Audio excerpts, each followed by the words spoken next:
салом бинандаҳои азиз, умедворам хубед ва чун ҳамеша дар ин вақт барномаи навиди бомдодиро тамошо доред. Сарвинози Рӯҳло ҳастам ва шуморо то чанд лаҳзаи дигар бо хабару гузоришҳои Тоҷикистону ҷаҳон ошно мекунам. Имрӯз 6 апрел аст ва соат дар душанбе 11. Нахуст таваҷҷӯҳ кунед ба сархати муҳимтарин хабарҳои рӯз. вазири мудофиаи Тоҷикистон барои гуфтугӯ ба Эрон рафтааст. русия аз коҳиши теъдоди муҳоҷирони ғайриқонунӣ дар кишвараш хабар дод. бунёди мактаби тарҳи итолиёӣ аз сӯи соҳибкори маҳаллӣ.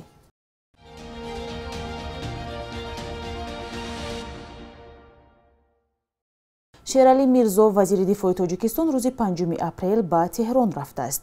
масъулони вазорат гуфтанд, ӯ дар ҷараёни сафараш бо мансабдорони баландпояи сиёсиву низомиён кишвар мулоқот хоҳад кард.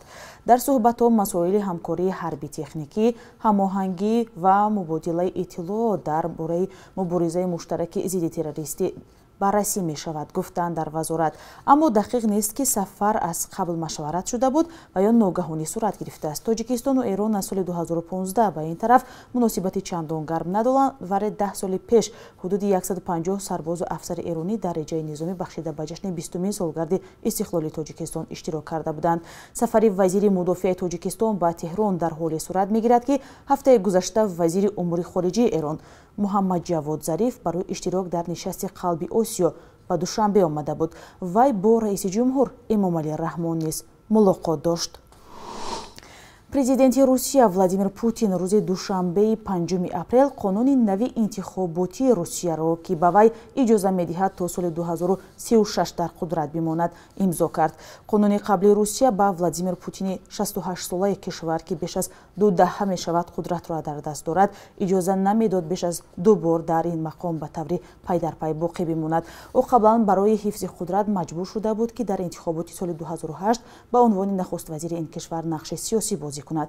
он замон Дмитрий Медведев аз чеҳраҳои вафодор ба Путин мақоми президентиро ба даст гирифт, аммо мунтақидон гуфтанд, дар ин давра низ Путин амалан зимоми қудрати кишварро дар даст дошт. тибқи қонуни қаблӣ Путин ҳаққи номзадӣ дар интихоботи соли 2024-ро надошт, аммо соли гузашта қонуни нави интихоботи президентии Русия баъд аз як ҳамапурсӣ аз сӯи парлумон қабул шуд ва ҳоло Владимир Путин метавонад бидуни маҳдудият то соли 2036 мақоми президентиро дар қабзаи худ нигаҳ дорад. давраи раисати ҷумҳурӣ дар Русия 6 сол аст. бар асоси қонуни нави интихоботи Русия Путин ҳақ дорад барои 2 давраи дигар дар солҳои 2024 ва 2030 номзади интихоботи президентӣ шавад. дар ноҳияи Фархори вилояти Хатлон мактаби солҳо боз таъмирталаб буд аз нав бунёд карда шуд. мактабе, ки 70 сол пеш сохта шуда буд, аз сӯи як соҳибкори маҳаллӣ бозсозӣ шудааст. ҳамкори мо Маҳмудҷон Раҳмазода мегӯяд, шогирдони дигар шаҳраку маҳаллаҳои Фархор ҳам акнун метавонанд дар ин муассиса таълим бигиранд. ин мактаб дар маркази ноҳияи Фархор бо тарҳи итолиёвӣ сохта шудааст. акнун он метавонад 1300 хонандаро ба канор гирад ва дарсҳо дар он танҳо 2 баст хоҳанд буд. мактаби навро Хуршед Нозимов, соҳибкори тоҷик ва дастпарвари ин мактаб сохт. кори ӯ ситоиши раиси вилоятро ба бор овард. дар ноҳияи Фархор Нозимов Хуршед мактабе ки сохт, мумкин ин хел мисоли мактаб нест дар ҳудуди вилоят нест бо чунин сатҳу сифат. мактаби нав имкон медиҳад бахше аз хонандагони мактабҳои дигари шаҳраки Фархор низ инҷо кӯчанд.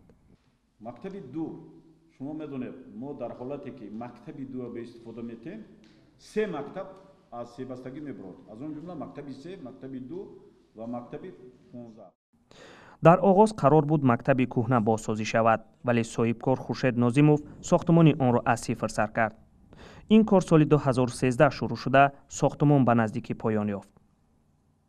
ин майдончаи варзишии мактаби рақами 2 аст. сабзааш сунъӣ нест. як моҳи пеш ҳам сарвазири Тоҷикистон Қоҳир Расулзода аз ин мактаб дидан кард ва гуфт, ки бо чунин шароит мактаб бояд шогирдони хуб омода кунад. мактаби рақами 2 дар шаҳраки Фархор соли 1950 бунёд шуда номи Садрдин Айниро дорад.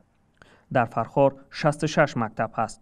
аз инҳо мактаби рақами 6, 2, 38 ва як гимназия ва 10 синфхонаи иловагӣ аз сӯи соҳибкорон бунёд шудааст. шумораи шаҳрвандони хориҷӣ ки ғайриқонунӣ дар Русия кор мекунанд дар соли 2020 нисбат ба соли 2019 ҳудуди 40% коҳиш ёфтааст. Дар ин бора хабаргузории ТАСС бо такя ба маркази матбуоти вазорати корҳои дохилии Русия хабар додааст. Соли гузашта аз сӯи хориҷиёне ки ғайриқонунӣ дар Русия фаъолият карданд ҳудуди 41 000 қонуншиканӣ сабт шудааст. Вазорати корҳои дохилии ин кишвар гуфтааст ҳамчунин шумори қонунвайронкунии вуруд ва низоми будубош дар кишвар низ 2 баробар кам шудааст. Дар маҷмӯъ соли гузашта беш аз 204 000 қонуншиканӣ ошкор шудааст ки нисбат ба ҳамин давраи соли гузашта беш аз 51% камтар будааст. соли 2020 шумори муҳоҷирон дар Русия 2 баробар коҳиш ёфта 6.3 миллион нафарро ташкил додааст, дар ҳоле ки солҳои аз ин пеш дар Русия аз 9 то 11 миллион муҳоҷири хориҷӣ бо кору даромад машғул будааст. Ин коҳишёбиро мақомот ба паҳншавии бемории COVID-19 ва маҳдудияти сафар ба ин кишвар рабт медиҳанд. шаби 5 апрел дар пайи оташсӯзӣ 2 манзили истиқоматии сокинони ноҳияи Фирдавсии шаҳри Душанбе ба коми оташ рафтааст. Вазорати корҳои дохилии Тоҷикистон хабар дод ки ба ҷои ҳодиса 4 мошини оташнишонӣ фиристода сӯхторро сари вақт хомӯш кардааст.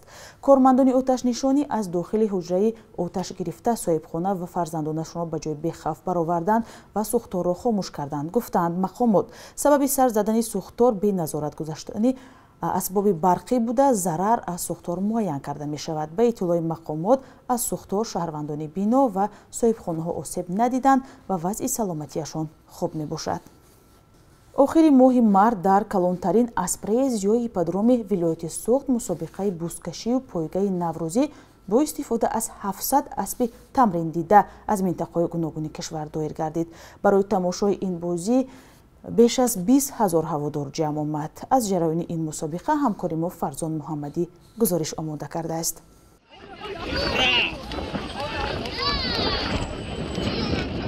барои ғолибон дар намуди мусобиқаи пойга ва бузкашӣ мақомоти Суғд нақлиёти сохти шӯравӣ ВАЗ 2107 ва 3000 сомонӣ ҷоиза гузошта буд. дар сабқати асптозӣ Некрӯз Мирзо Иброҳимов човандоз аз шаҳри Хуҷанд масофаи 2200 метрро дар бештар аз 2 дақиқа тай намуд ва ҷоизаро соҳиб гашт. Мирзо Давлат Мирзоев соҳиби ин асб 6 сол аст ки аспҳои зоти англисро дар шимоли кишвар парваришу тамрин медиҳад. مشغول هستم. دوستان عزیز دور دویمی مسابقه پایگاه بین اسبای زوج تاجیکستان دویدن از رسپوبلیکه چچنه آوردگیم. اینها ذات انگلیسی تازه اسب یکم جای یکم گرفت با نام نتوخای. اسب 6 ساله اسبی که جای دوم گرفت با نام خیلی 7 ساله. این مهنتی پرمشقت را طلب میکند. به مهنت یگان چیز نایل شدن قین. شکر خدا که امروز جای یکم نایل شدیم. این مربیایی که جکی سواره هایی که اسب‌ها را سوار کردند اینها شب و روز مهنت کردند مشقت کشیدند. شاه جایزه دوری بزکشی اسب با نام بوران نصیب فرقت اکراموف ساکن شهر اسفره گردید که تحت سواری عبدالرحمن پهلوان بار سیوم در مسابقه بزکشی ولایت سوخت صاحب جایزه اساسی شد. با غالب این دور جام با رمز نوروز 2021 ماشین واز 2107 و 8500 سامانی سپاریده شد. و گفته تشکیل کنندگان در این مسابقه اینچنین یکچند اسب منسوب به شیر محمد شاهیان رئیس دادگاه عالی برای اشتراک آورده بودند، ولی چوباندازان آن به رسانیدن بز به میدان و به گرفتن جایزه موفق نشدند.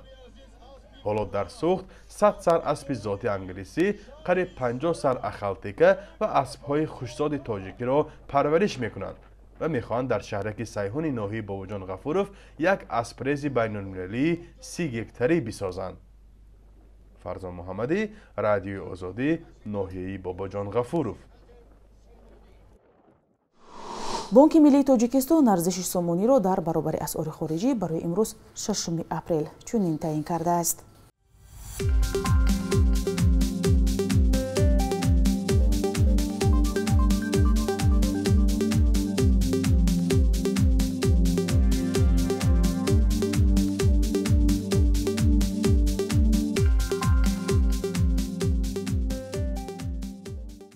хабарҳои тоҷикистону ҷаҳонро дар барномаи навиди бомдодӣ ман Сарвинози Рӯҳулло бароятон тақдим кардам.